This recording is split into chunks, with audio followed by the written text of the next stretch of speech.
Bienvenue dans le podcast La Maison 4, un espace pour explorer le transgénérationnel et éclairer ton histoire. Ici, on libère les mémoires pour avancer en conscience. Je te partage des clés et des réflexions pour mieux comprendre ton histoire familiale et personnelle et t'accompagner dans ta transformation.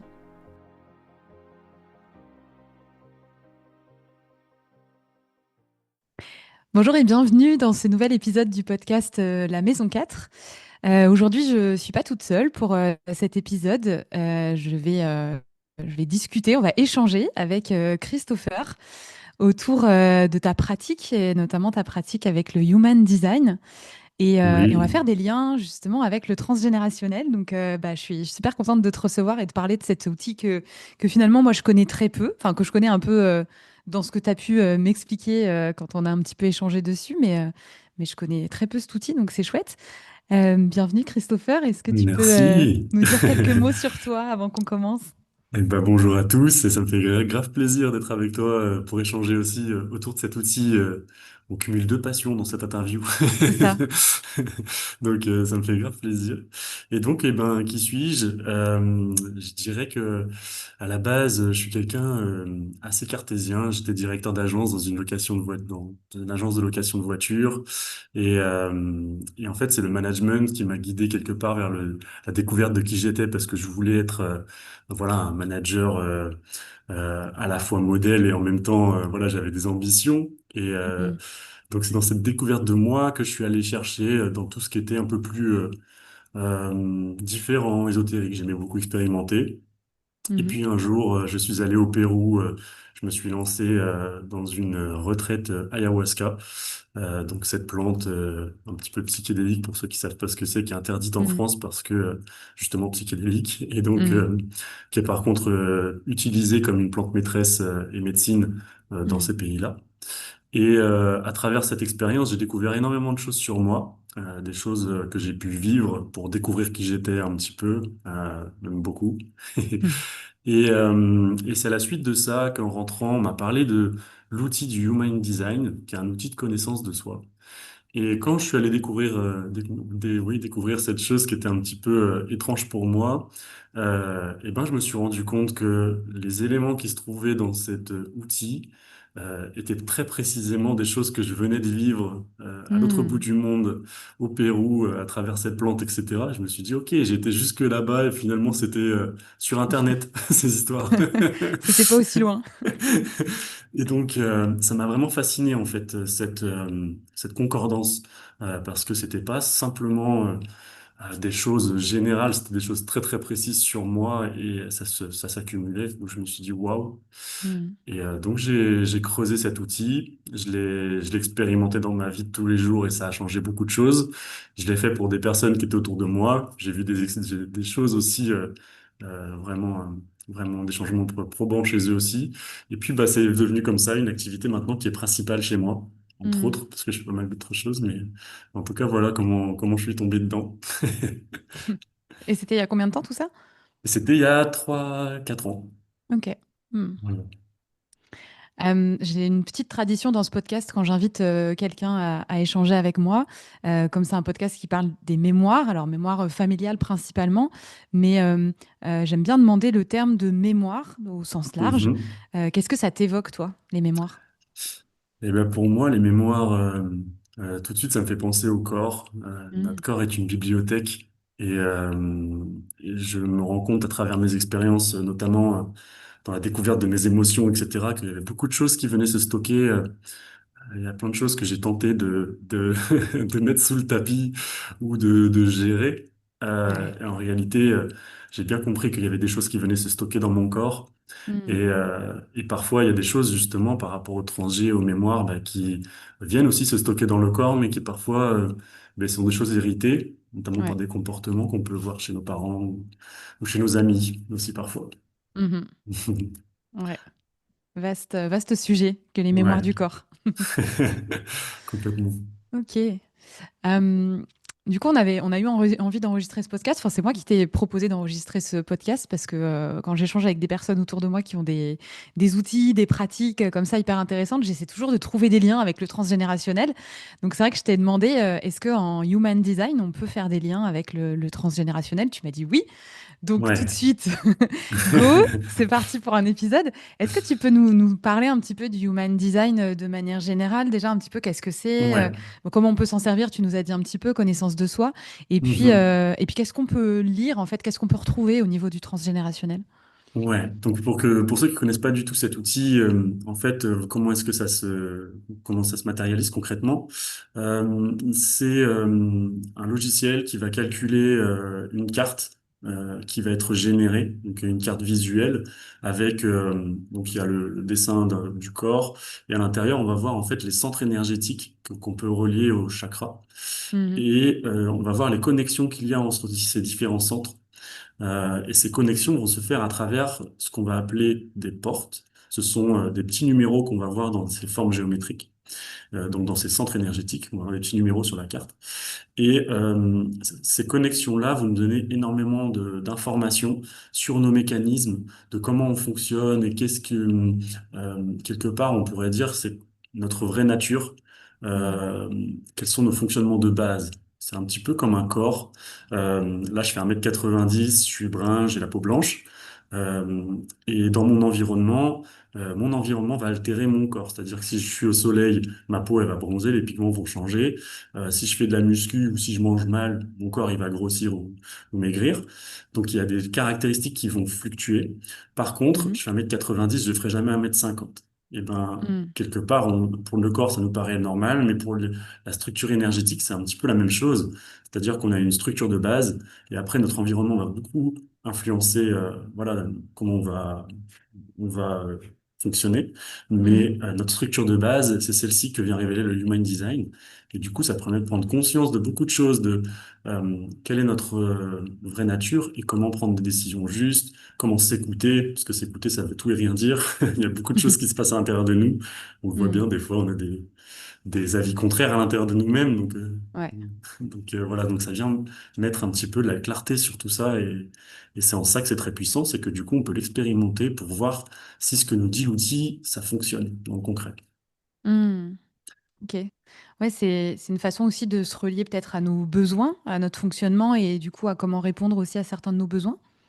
Ouais, complètement, certains de nos besoins. Et puis aussi, il y a des mécanismes qui vont survenir un petit peu par confort, recherche de confort. Ouais. Et donc, du coup, parce qu'il y a des choses qu'on va ressentir. Parfois, il y a certaines cartes qui sont très ouvertes vers l'extérieur et donc qui vont capter beaucoup de choses qui viennent de l'extérieur. Et toutes ces informations qu'on va capter de l'extérieur, et ben, notre corps, il va quelque part élaborer des stratégies pour rechercher justement le confort et éviter un petit peu ces sensations qui peuvent être désagréables. Mhm. Et c'est ce qu'on va appeler le non-soi dans le Human Design parce que ces mécanismes, parfois, ils vont nous détourner de notre mécanisme principal, en fait, de notre vraie nature quelque part. Mhm. Donc, Ok. on commence un petit peu déjà à rentrer dans le transgénérationnel parce que Ouais. si jamais vous faites le test, regardez sur Internet, vous pouvez générer votre carte Human Design gratuitement. Euh, il y a plein de sites qui le font. Mhm. Et quand vous regardez votre carte, il y a des centres qui sont colorés, on appelle définis dans le Human Design. Et ces centres qui sont colorés sur votre carte, ça va être des centres qui vont être émetteurs, c'est-à-dire que c'est votre énergie à vous qui va diffuser vers l'extérieur. Mhm. Et tout ce qui va être blanc sur votre carte, ça va agir au contraire comme des capteurs. Donc, ça va être des récepteurs de qu'est-ce que vous allez capter de votre environnement. Et donc, on va pouvoir se rendre compte qu'il y a des personnes, elles vont par exemple capter les émotions de leur environnement. Et Mhm. donc, finalement, elles vont, si elles ressentent de la tristesse, si elles ressentent de la joie, etc., mais ça peut être des éléments qui viennent de l'extérieur, qui ont été captés et amplifiés de leur environnement. Mhm. Et justement, bah là, on commence un petit peu à rentrer dans le transgénérationnel parce que, à travers les comportements qu'il peut y avoir et les interactions qu'il peut y avoir avec nos parents, avec nos amis, etc., eh ben, il y a des choses qui peuvent déjà un petit peu venir un peu transparaître et venir un petit peu modifier notre état de nature Mhm. à Ok. travers ces mécanismes-là. Ok. Et dans les portes, justement, alors, il y en a beaucoup des portes différentes. Ouais, t'en as 64. Ouais, quand même. 64 portes. Donc, Ok. chaque porte, c'est un trait de caractère, un petit peu. Ouais. Et du coup, la combinaison, les connexions qu'ils vont y avoir entre elles. Donc ça, c'est basé sur le I Ching chinois. Il faut savoir que le Human Design, c'est une combinaison de diverses anciennes traditions, etc. Donc c'est une Mhm. compilation de plein de sciences qui existaient auparavant. Ok. Et donc ces 64 portes, ben, effectivement, il va y avoir aussi des déclinaisons, c'est-à-dire qu'on peut aller jusqu'à 384 portes, puisque à ces portes-là, il va y avoir un numéro qui va y être ajouté qu'on appelle une ligne. Et du coup, on va venir très précisément euh, décrire qu'est-ce que cette énergie vient faire chez nous. Parce que du coup, Mhm. on pourrait tous les deux avoir la même porte, donc le même trait de caractère, mais on pourrait ne pas l'exprimer de la même manière. Mhm. Et donc, le Human Design, c'est l'art de l'unicité. Qu'est-ce qui fait que toi, Stéphanie, bah, tu es toi et que tu fonctionnes comme ça. Il y a pas deux Stéphanie Martin et il y a personne qui fonctionnera comme toi.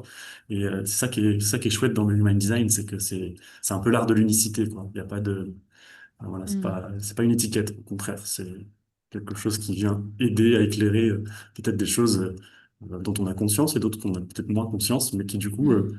permettent de mettre de la lumière là-dessus. Ok. Ouais, donc finalement, c'est beaucoup plus précis, j'ai envie de dire, et complexe que les grands types dont on parle souvent en human design. Alors, je les connais pas tous, mais Mhm. manifesteur, générateur, etc. Ça, finalement, c'est comme des grandes catégories. Et, Exactement. et après, plus on va en profondeur avec les portes, justement, plus il y a de détails spécifiques, c'est ça? Exactement, tout à fait, ouais, ouais. On peut aller très précisément dans le mécanisme voilà, dans l'unicité de la personne, pourquoi est-ce qu'elle fonctionne comme ça, pourquoi cette énergie est là, etc. Donc on peut, effectivement, c'est très précis et souvent on dit qu'il faut à peu près 7 ans pour vraiment maîtriser sa carte. Ok. Ça fait 4 ans que j'en fais et donc du coup, tu vois, je continue à apprendre Ouais. et c'est tellement profond qu'effectivement, ça demande tout ce temps-là. Mais on n'a pas besoin non plus d'aller aussi précisément et aussi loin Ouais. dans l'analyse de sa carte parce que ça peut paraître très vite complexe parce qu'il y a un tas d'informations Hmm. on peut connecter, mais en réalité, rien que les informations de base que vous avez accès librement sur Internet, etc., il y a plein de choses sur le Human Design, vous donnent déjà des clés qui sont extrêmement puissantes sur votre fonctionnement. Ok. Ça me fait beaucoup penser aussi à l'astrologie. On en a déjà parlé un petit peu tous les deux, mais Ouais, c'est vrai que le thème astral, c'est pareil. Ça nous dit plein de choses sur nous, sur notre fonctionnement. Et finalement, il y a plein de grilles de lecture différentes du thème astral où tu as l'impression que tu as fait le tour la première fois. Et puis en fait, il y a plein d'autres informations de plus en plus subtiles, quoi, au fur et à mesure qu'on plonge dans ce thème. Donc c'est hyper intéressant. exactement. Ouais, tout à fait. Et quel lien tu fais alors avec le transgénérationnel? Comment on peut voir voilà, des mémoires ou ouais, des mémoires qui pourraient ne pas nous appartenir, qui pourraient avoir été transmises avec le Human Design? Comment on voit ça? Est-ce qu'il y a des points spécifiques à regarder? Ouais, bah déjà tu parlais de l'astrologie Ouais. justement le Human Design est beaucoup aussi basé sur l'astrologie. Mhm. Pardon.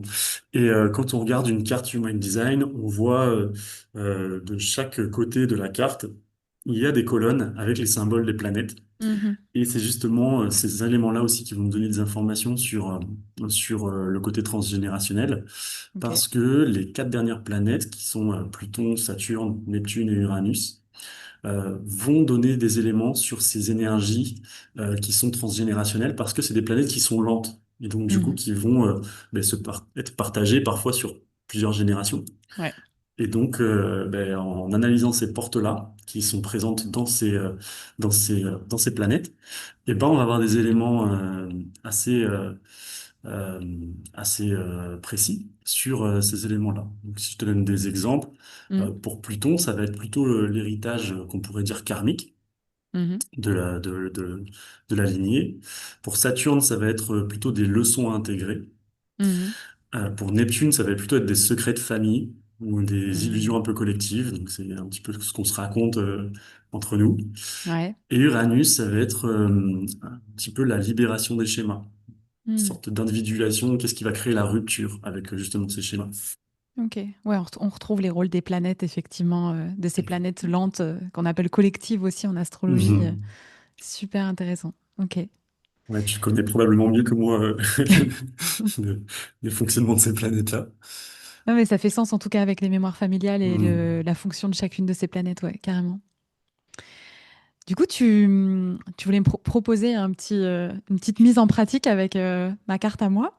Ouais, parce que c'est vrai que du coup, j'ai été curieux de regarder, bah, du coup, qu'est-ce qui pouvait être présent, Hmm. ce que je pouvais voir éventuellement dans ta carte, et donc du coup, bah, te proposer, ouais, de, euh, de voir ce que ça révélait. Eh ben ouais, avec plaisir. Alors, on fait ça en live, hein. Il m'a Ouais, rien dit avant, donc je ne sais pas du tout ce qu'il va me dire. on va Mais mettre un nom de allons-y. code. Si tu me dis pamplemousse, j'arrête tout. C'est ça. Donc, donc, on va commencer par ta planète Pluton, dans Mhm. laquelle tu as ta porte 1, porte 1.2. Ok. Et ce que ça nous révèle, c'est un- le travail transgénérationnel qui peut être ici concerné, c'est sur le fait de s'exprimer librement, artistiquement ou individuellement. C'était quelque chose qui potentiellement n'était pas permis de pouvoir s'exprimer comme tu le désires ou voilà, dans la façon de faire, etc. En tout cas dans la famille. Euh, donc, ça peut être à travers ces portes-là, euh, la possibilité que tu viennes réparer une blessure familiale qui est liée à l'étouffement de la créativité ou à la conformité. Hmm. Euh, il y a dans la planète Neptune, tu as la porte 38.1 et la porte 38.3. Donc, c'est deux portes 38, donc c'est la porte du combattant. Donc, c'est une énergie qui est là pour défendre un but ou quelque chose. Mhm. Euh, et donc, concrètement, c'est une énergie qui est là c'est pour la lutte existentielle, quoi, de quelque chose qui en vaut la peine. Mhm. Et du coup, dans Neptune, on est dans les illusions, un petit peu dans le mystère, etc. Donc, ça peut être soit sur le fait de porter des luttes un petit peu invisibles, euh, euh, d'essayer de comprendre pour qui ou pourquoi tu te bats, etc. Mhm. Euh, c'est des combats qui peuvent être idéalisés, un peu inconscients. Donc, c'est un passé familial de résistance ou d'injustice. Euh, ça peut être aussi le fait de prendre en charge des luttes qui ne t'appartiennent pas réellement Hmm. et qui peuvent Ok. venir de la lignée, quoi, de défendre des choses qui viennent voilà, pour Mhm. défendre la famille un petit peu. Ok. Dans l'Uranus, on avait la porte 10.4 et la porte 58.2. Donc à chaque fois, il y a deux portes parce qu'il y en a une qui est consciente et il y en a une qui est un peu plus inconsciente. Mhm. Dans la porte 10, c'est la porte de l'amour de soi, du comportement du soi. Et la porte 58, c'est la porte de l'optimisme, de l'ambition. Donc c'est l'énergie Mhm. pour s'améliorer. Et dans Uranus, dans le fait de libérer les rôles familiaux, eh ben, cette combinaison, ça peut être le besoin de se libérer d'un rôle familial qui a été imposé, donc de retrouver le comportement un peu authentique envers soi-même, un petit peu au Mhm. détriment de la famille. Et avec la porte 58, c'est tu sens ce qui doit changer ou s'améliorer, mais ça peut devenir une lutte constante, tournée vers soi ou son entourage. Donc, le possible héritage familial, c'est de critiquer une insatisfaction chronique, une pression de la perfection. Mhm. Et la dernière planète, qui est Saturne, dans laquelle il y a donc la 58.2 et la 38.4. Donc on retrouve ces énergies donc de la 58 et de la 38. 38 qui était la lutte et puis la 58 qui était l'ambition, karma un peu de la critique, etc., du perfectionnisme. Euh, donc la Saturne, c'est un petit peu les leçons qui sont là pour être intégrées ou pour être venues être maîtrisées. Euh, donc ça peut être le fait d'être élevé avec des attentes très hautes, ou avec une pression implicite de toujours vouloir toujours faire mieux, même sans reconnaissance. Mhm. Et, avec la porte 38, c'est un peu le fait d'apprendre à ne pas se battre seul aussi. Mhm. Donc la synthèse un petit peu transgénérationnelle. Du coup, je précise que ben, on se connaît très peu, toi et moi, donc je connais pas ton histoire, etc. Donc il y a quelque chose. Et puis aussi là, la lecture, elle est un petit peu entre guillemets rapide, puisque bah, c'était pour se rendre compte un petit peu de qu'est-ce qu'on Mhm. pouvait voir dans ces choses-là. Euh, donc la synthèse, c'est que tu es une figure de mutation dans ta lignée. Euh, avec la double activation dans ta Pluton, là, avec la porte 1, ça montre que tu as une expression créative et que tu as une individualité pardon, qui sont assez essentielles dans ton évolution Mm. vis-à-vis du système familial. Il y a la porte 38 qui est, c'est un peu hérité d'un vécu, d'une injustice, que ce soit la guerre, la résistance, euh, apprendre à choisir ses combats et à ne pas rejouer les conflits passés. Mm. T'es peut-être né dans un système aussi familial assez exigeant ou critique, avec donc la Saturne, Mm. avec le poids implicite de devoir réussir ou de devoir réparer. Mm. Et il se peut que tu sois en train de rompre avec des schémas de conformité ou d'auto-effacement avec la porte 10 pour réhabiliter l'amour de soi dans sa lignée. Mm. Voilà. Euh, donc en gros, le chemin t'amène à vivre selon ta propre vérité et a un petit peu un rôle de guérisseuse pour son système, quoi, vis-à-vis de ça. Donc Ça me voilà parle ce que pas je... du tout avec ce que je Ouais, ça fais. te parle pas? Ouais. Non, je rigole. Non, non, je trouve ça assez parlant, au contraire. Et c'est marrant parce que il y a des mots que tu as utilisés, tu vois, comme venir réparer, etc., être un peu la guérisseuse pour la lignée. En fait, c'est marrant parce que quand j'ai commencé à m'intéresser au transgénérationnel, c'est un peu le rôle que j'ai pris, tu vois. Genre, je me suis dit, ouais, moi, je fais des trucs là où les autres, ils ont pas fait. Je viens un peu sauver tout le monde, tu vois, déterrer les vieux schémas, les vieux machins. Et c'est intéressant parce que ça a été ma motivation première, en fait, tu vois. Et puis, au fur et à mesure de ce que j'ai expérimenté, de ce que j'ai appris et conscientisé aussi, euh, j'ai petit à petit déposé ce rôle en me disant, je le fais pas pour eux, je le fais pour moi, en fait, tu vois. Enfin, pour moi, Hmm. pour ma fille, pour la suite, mais plus avec ce truc de je suis la sauveuse qui pouvait presque à certains moments me faire un peu tomber dans l'ego aussi, tu vois, genre moi je suis meilleure qu'eux parce que je fais des trucs, tu vois, alors que Ouais. eux ils ont pas fait. Et, euh, et je me souviens particulièrement d'une constellation avec une thérapeute qui m'accompagne où j'étais en mode, j'avais vachement de colère, tu vois. Je me souviens, c'était par rapport à ma grand-mère et tout ça, de dire voilà, moi je me tape tous leurs déchets là, tu vois, tout ce qu'ils n'ont pas fait, etc. Et j'étais vachement dans le jugement en fait de m'aligner parce que ouais, il y avait un truc où je me prenais vraiment pour moi je suis la meilleure quoi, tu vois. Et, euh, et en fait, je me souviens que cette constellation, ma thérapeute, elle m'a fait redescendre, mais d'un coup, tu vois, d'un coup, d'un seul.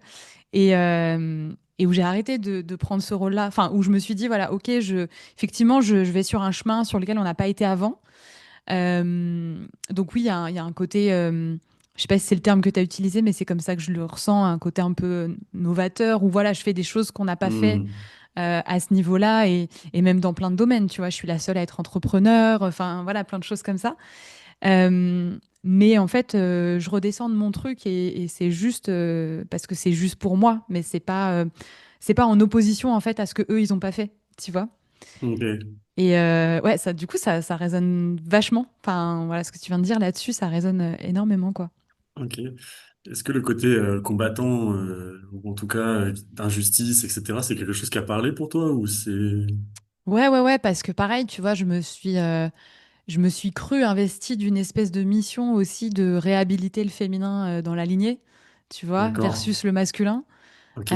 Donc en portant une énergie très masculine, très guerrière, tu vois. Hmm. Et avec des injustices qui ont été faites aux femmes, alors là plutôt du côté maternel parce que c'est surtout ce que j'ai expérimenté, mais ouais, les femmes qui ont vécu des injustices, donc le masculin aussi qui était hyper évincé de la lignée, tu vois, qui du coup n'existe pas parce que le masculin a fait des trucs pas cool. Donc oui, j'ai aussi démarré vachement avec ce truc de on va libérer les femmes de la lignée contre le vilain masculin, tu vois. Ok, ouais. Donc ouais, ça me parle. Et avec du coup un côté très guerrier, très on y va, quoi, tu vois. Ok. Ouais. Donc là, à côté du combattant ressort, ouais. Ok. Ouais, carrément, Ok. carrément. Ouais, ça me parle vachement. Et, euh, et ouais, ce côté aussi de faire les choses différemment. Je sais plus comment tu l'as dit exactement, quel terme tu as utilisé, mais pour les amis astrologues, je suis Verseau. Donc si tu veux, Ok. la différence, voilà, je connais quoi, tu vois. C'est qui je suis quoi, ne pas faire comme les autres. Ouais, ok. Ok, mais c'est chouette. C'est intéressant aussi pour moi, puisque du coup, c'est un outil que j'utilise pas forcément pour ce type de lecture. Et donc, du coup, c'était un exercice pour moi. Et donc, c'est la première Ouais, fois. Et donc, c'est bien que ça, que ça résonne pour toi. C'est cool. Ça apporte en tout cas, un peu de clarté là-dessus. Hein. Ouais, c'est chouette. ouais, carrément. Et après, j'imagine que peut-être dans une lecture plus traditionnelle de la carte, tu peux voir des choses en lien. Enfin, j'imagine, j'en sais rien en fait, je te demande. Tu peux voir des choses en lien aussi avec l'enfance, peut-être, ou les injonctions avec lesquelles on a pu grandir, des choses comme ça, peut-être dans la relation aux Ouais, parents.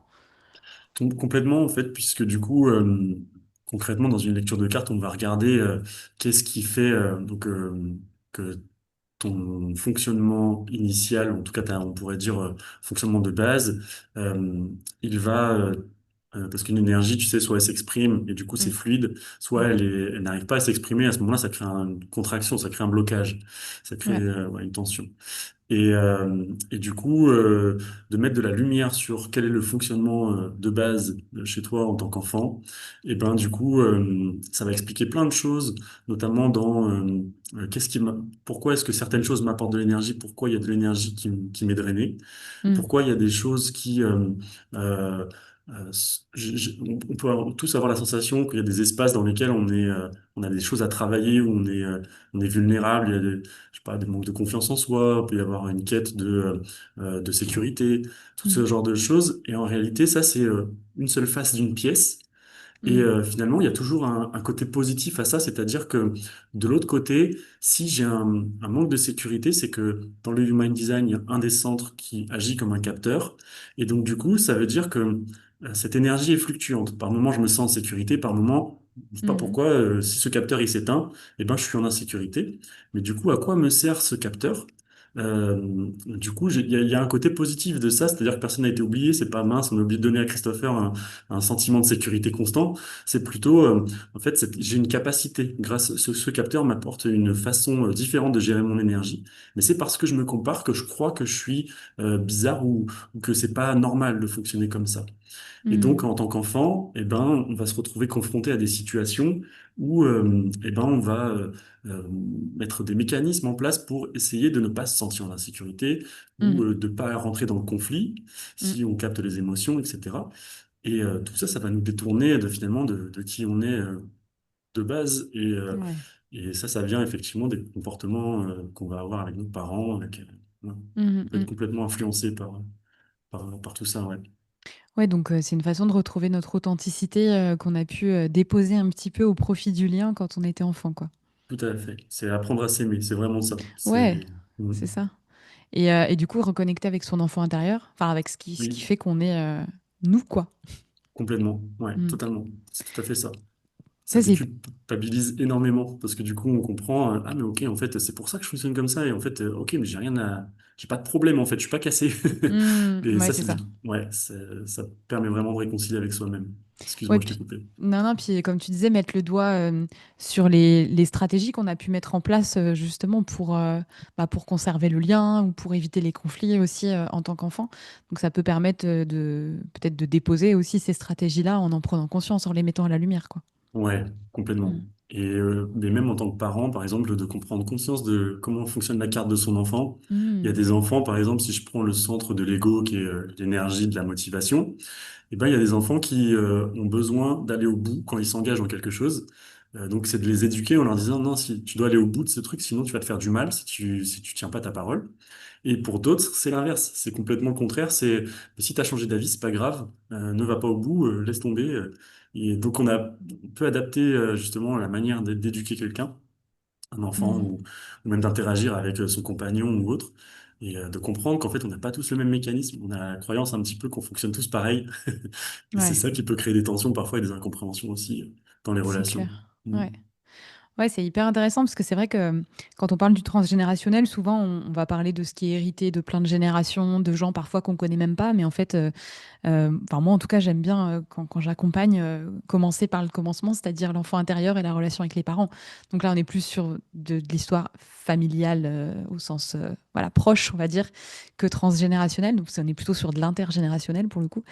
Mais c'est déjà hyper intéressant. Il y a déjà souvent beaucoup de choses à Hmm. réparer ou à pacifier dans ce lien-là, quoi, à notre enfant intérieur et puis à nos parents. Donc, De fou, hein. Moi, ça m'a permis de mettre beaucoup de douceur, par exemple, sur la manière dont moi j'ai pu être éduqué vis-à-vis de mes hmm, parents.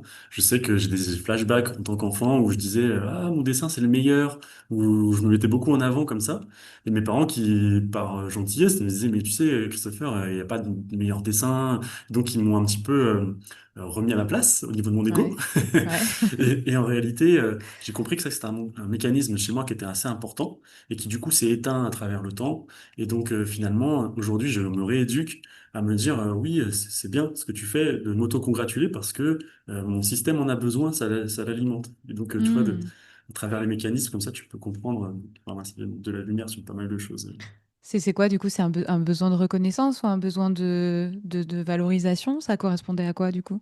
Eh ben, ça correspondait plutôt à, en fait, c'est un centre qui génère, qui va, donc c'est quelqu'un qui a confiance en lui, Hmm, mais qui va renforcer les autres en parlant de lui. Donc quand lui, hmm, il parle en disant, je dis lui, mais c'est moi, mais quand je parle en disant, par exemple, que mon dessin c'est le plus beau, etc.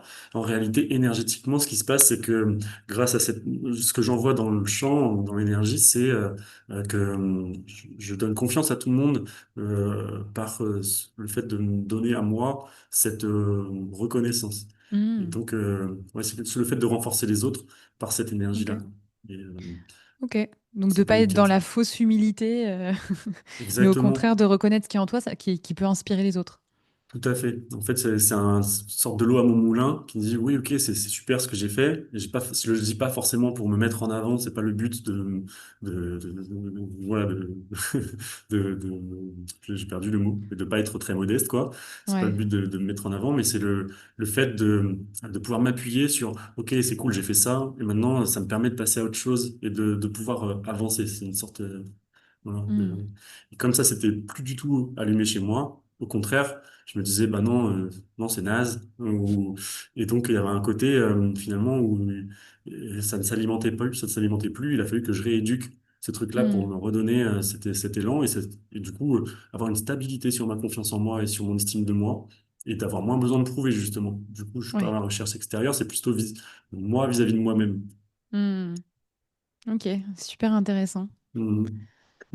Et Ouais. qu'est-ce que tu dirais que ça t'a apporté, toi, l'human design, du coup, depuis que tu as découvert? Pour moi, le truc le plus gros game changer dans ma vie, c'est de ressentir à l'intérieur de moi que quand je prends une décision, elle est correcte pour moi. Et du coup, Hmm, de beaucoup moins, beaucoup plus de clarté mentale, beaucoup moins à me questionner sur, OK, est-ce que c'est juste, c'est pas juste? Et du coup, de me connecter à beaucoup plus le ressenti plutôt que la logique, parce qu'il y a plein de choses.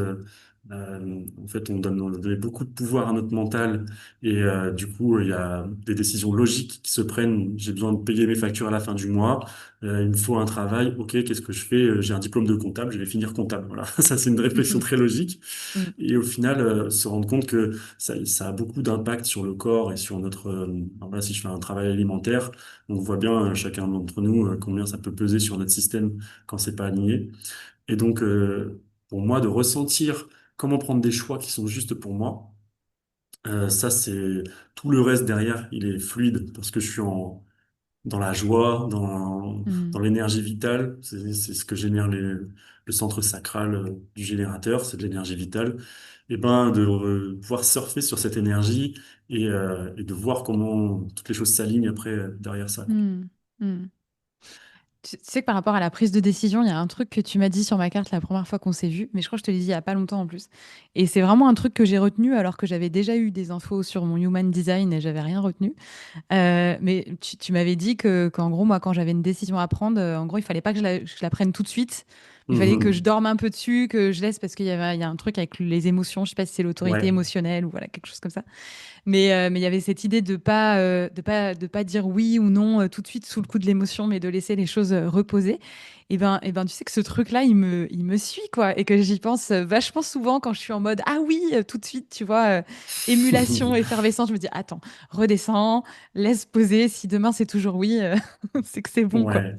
Bah, c'est C'est cool hyper que tu aies gardé intéressant. cette phrase-là. C'est la plus importante dans ton design à toi. Effectivement, c'est que le temps est ton ami. Et donc la Mm. phrase ça m'intéresse, je reviens vers toi, elle est Ouais. magique. Parce que du coup, tu peux t'engager sans forcément Ouais. donner ta parole et du coup pouvoir revenir et dire, ah, je me suis un peu emballé, désolé. Mm. Et l'autre, il dit, c'est pas grave. Et voilà, et on passe à autre chose. Parce que moi aussi, je suis comme toi émotionnel. Et du coup, j'ai beaucoup plus expérimenté. Par exemple, quand tu reçois un SMS de quelqu'un qui t'insulte ou qui te donne un truc qui est pas cool, et tu sais, si tu lui réponds tout de suite, tu vas expliquer ce que toi tu penses. Ouais. Souvent, c'est un peu agressif. C'est pas terrible. Et si j'attends un petit peu le lendemain, j'ai un autre message, si j'ai encore attends un petit peu, 3 jours après, je lui dis, bah écoute, merci beaucoup pour ton point de vue, etc. Et je me dis, waouh, la différence de messages que je peux envoyer Ouais, c'est entre clair. le troisième jour et le premier jour, et Mm. ben, si, c'est comme s'il y avait une véritable sagesse 3 jours après. Et Mm. ben, si ça le fait pour les messages, imagine-toi pour la prise de décision, c'est exactement pareil pour un job. Et Ouais. ben, instinctivement, pourtant, sur le moment, quand j'ai envie de répondre, si je suis dans ma vérité, ce que je dis, je suis Mm. aligné avec ce que je dis. Mais donc, j'ai l'impression que je suis clairvoyant. Mais en réalité, on a ces filtres devant nos yeux avec cette émotion qui Mm. fait Mm. que on n'a pas la sensation, mais c'est en perpétuel mouvement. Donc, attendre, ça va nous donner une véritable sagesse, ouais. Aussi bien pour toi Ouais. que pour moi, puisqu'on est tous les deux émotionnels comme type. Bien. Et juste une dernière chose, j'ai envie de finir là-dessus. Tu parlais tout à l'heure en tant que parent, de connaître voilà, la carte de son enfant, ça peut être intéressant. Est-ce que, comme en astrologie, tu peux faire alors, je sais pas si on appelle ça des thèmes, mais en tout cas des trucs Ouais. relationnels où tu superposes les deux cartes, où tu les compares, des choses comme ça? Tout à fait, ouais, ouais. Tu peux mettre en superposition plusieurs cartes. Tu peux faire un penta avec toute une famille, c'est-à-dire que tu mets toutes les cartes en corrélation et tu vois comment Génial. les énergies elles interagissent entre elles, ouais. Et Ah, génial. c'est très puissant, ouais. Ah, ça peut être super intéressant, ça aussi, ouais, pour une famille. Même si tu as Ouais, des. Tu vois, moi, je suis en train de penser avec les. J'avais regardé en astrologie les infos de naissance des femmes de ma lignée, tu vois, et j'avais vu justement des choses qui correspondaient, etc. Trop intéressant. pour Génial. les familles et pour les couples, ouais. Ouais, pour les coups, pour tous les liens, Ouais. effectivement, pour voir un petit peu les enjeux, là où on se rejoint, où on fonctionne pareil, et puis là où on est différent, quoi. Même en entreprise, parce que c'est aussi comment générer son énergie, enfin, comment utiliser son énergie, et du coup Ouais, pour les managers, les trucs, comprendre comment chaque employé peut mettre au mieux son énergie. Il y a des personnes qui ont des énergies concentrées, d'autres qui sont beaucoup plus, voilà, et de quoi ils ont besoin pour générer leur énergie. Ça pour le business, c'est aussi génial, des projets ou autres, ouais, c'est top. Mhm. hyper intéressant. Merci beaucoup, Christopher, pour toutes ces infos. Bah, merci à toi, c'était un vrai plaisir. C'est ma passion, donc je peux en parler des heures, donc un vrai plaisir, ouais. Ouais, on pourrait continuer pendant longtemps, mais on fera peut-être d'autres épisodes sur d'autres sujets pour compléter tout ça. Vous trouverez les informations de contact de Christopher dans la description de l'épisode si vous avez envie de découvrir son travail, son approche et puis votre carte de Human Design. Merci beaucoup Merci à toi. et puis à bientôt. À bientôt. Salut. Salut.